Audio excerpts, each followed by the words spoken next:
यूहन्ना रचित सुसमाचार अध्याय 18। यीशु ये बातें कहकर अपने चेलों के साथ किद्रोन के नाले के पार गया। वहां एक बारी थी जिसमें वह और उसके चेले गए, और उसका पकड़वाने वाला यहूदा भी वो जगह जानता था, क्योंकि यीशु अपने चेलों के साथ वहां जाया करता था। तब यहूदा पलटन को और महायाजकों और फरीसियों की ओर से प्यादों को लेकर दीपकों और मशालों और हथियारों को लिए हुए वहां आया। तब यीशु उन सब बातों को जो उस पर आने वाली थी जानकर निकला और उनसे कहने लगा, किसे ढूंढते हो?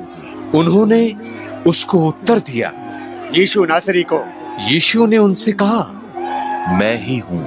उसका पकड़वाने वाला यहूदा भी उनके साथ खड़ा था। उससे ये कहते ही कि मैं हूँ, वे हटकर भूमि पर गिर पड़े। तब उसने फिर उनसे पूछा, तुम किसको ढूंढते हो?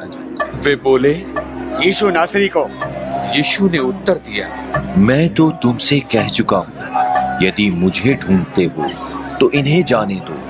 ये इसलिए हुआ कि ये वचन पूरा हो जो उसने कहा था कि जिन्हें तूने मुझे दिया उनमें से मैंने एक को भी न खोया। शमौन पतरस ने तलवार जो उसके पास थी खींची और महायाजक के दास पर चलाकर उसका दाहिना कान उड़ा दिया। उस दास का नाम मलखुस था। तब यीशु ने पतरस से कहा, अपनी तलवार काठी में रख।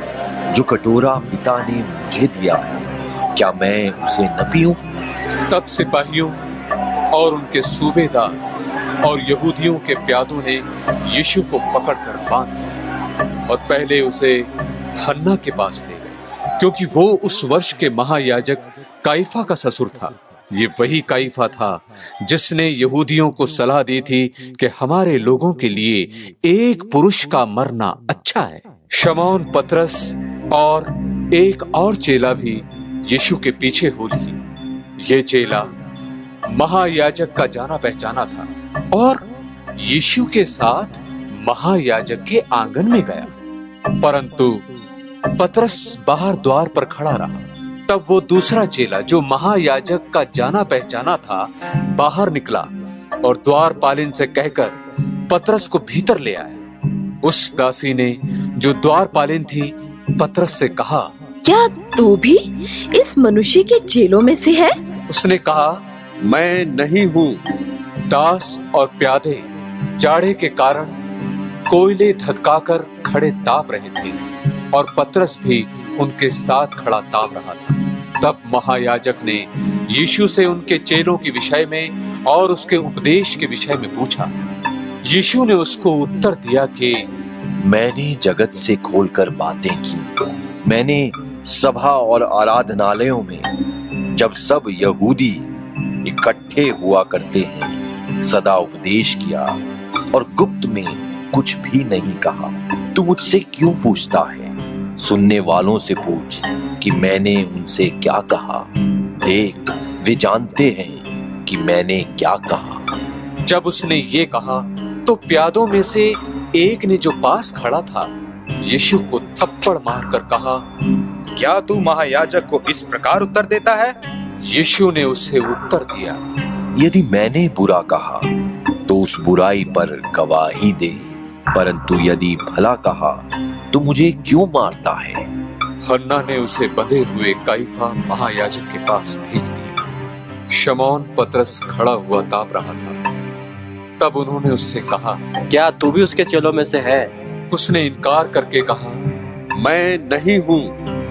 महायाजक के दासों में से एक जो उसके कुटुंब में से था, जिसका कान पतरस ने काट डाला था, बोला, क्या मैंने तुझे उसके साथ बारी में न देखा था? पतरस फिर इनकार कर गया और तुरंत मुर्ग ने बांध दी और वे यीशु को काइफा के पास से किले को ले गए।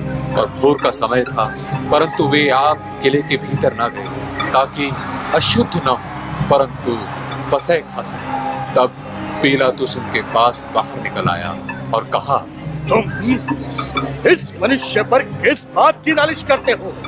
उन्होंने उसको उत्तर दिया, यदि वो कुकर्मी ना होता तो हम उसे तेरे हाथ न सौंपते।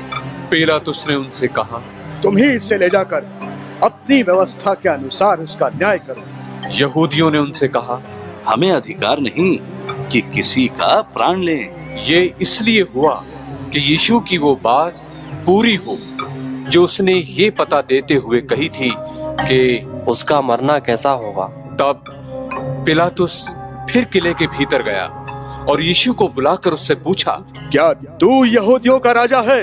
यीशु ने उत्तर दिया, क्या तू ये बात अपनी ओर से कहता है या औरों ने मेरे विषय में तुझसे कही? पिलातुस ने उत्तर दिया, क्या मैं यहूदी हूँ? तेरी ही जाति और महायाजकों ने तुझे मेरे हाथ सौंपा है। तूने क्या किया है? यीशु ने उत्तर दिया, मेरा राज्य इस जगत का नहीं। यदि मेरा राज्य इस जगत का होता तो मेरे सेवक लड़ते कि मैं यहूदियों के हाथ सौंपा न जाता, परंतु अब मेरा राज्य यहाँ का नहीं। पिलातुस ने उनसे कहा, तो क्या तू राजा है? यीशु ने उत्तर दिया, तू कहता है क्योंकि मैं राजा हूँ। मैंने इसलिए जन्म लिया और इसलिए जगत में आया हूँ कि सत्य पर गवाही दूं। जो कोई सत्य का है वो मेरा शब्द सुनता है। पिलातुस ने उससे कहा, सत्य क्या है? और ये कहकर वो फिर यहूदियों के पास निकल गया और उनसे कहा, मैं तो उसमें कुछ दोष नहीं पाता, पर तुम्हारी ये रीति है कि फंसे में तुम्हारे लिए यहूदियों के राजा को छोड़ दूं। तब उन्होंने फिर चिल्लाकर कहा, इसे नहीं परंतु हमारे लिए बरअब्बा को छोड़ दे। और बरअब्बा डाकू था।